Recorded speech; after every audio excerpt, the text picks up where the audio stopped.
My name is Mrs. Hampton. Today we're going to discuss how to plan an investigation. Many questions and problems in the world around us can be answered by conducting a scientific investigation. It's important to learn how to set up an effective investigation because it will ensure that we receive the correct answers to our questions.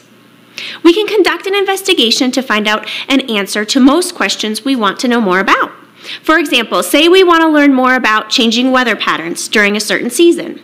The first step of planning an investigation is asking the right questions. So if we wanted to conduct an investigation about changing weather patterns in the month of November, which of these questions would be helpful for us to ask?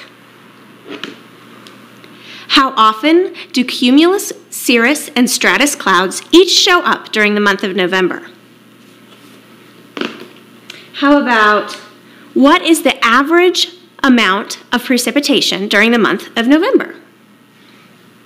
Or should we ask, what time does the sun rise each day in November?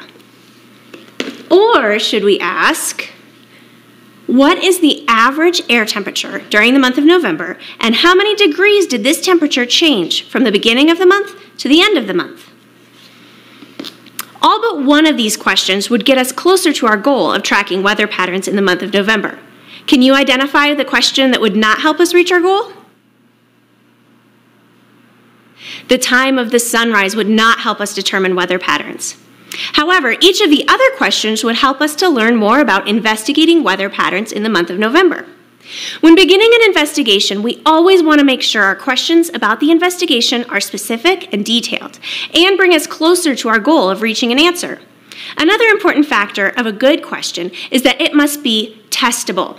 If we cannot find a way to test what we're asking in the question, it's not an appropriate question for an investigation.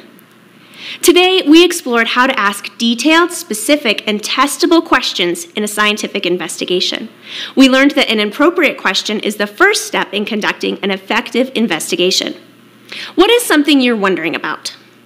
Maybe you'd like to learn more about the types of animals in a certain habitat. Maybe you'd like to investigate the changing states of matter. Choose a topic that you would like to answer and take the first step in conducting an investigation. Come up with some detailed, specific, on-topic, and testable questions from which you can plan an investigation. Make a list of your questions. Until next time, I'll be seeing you.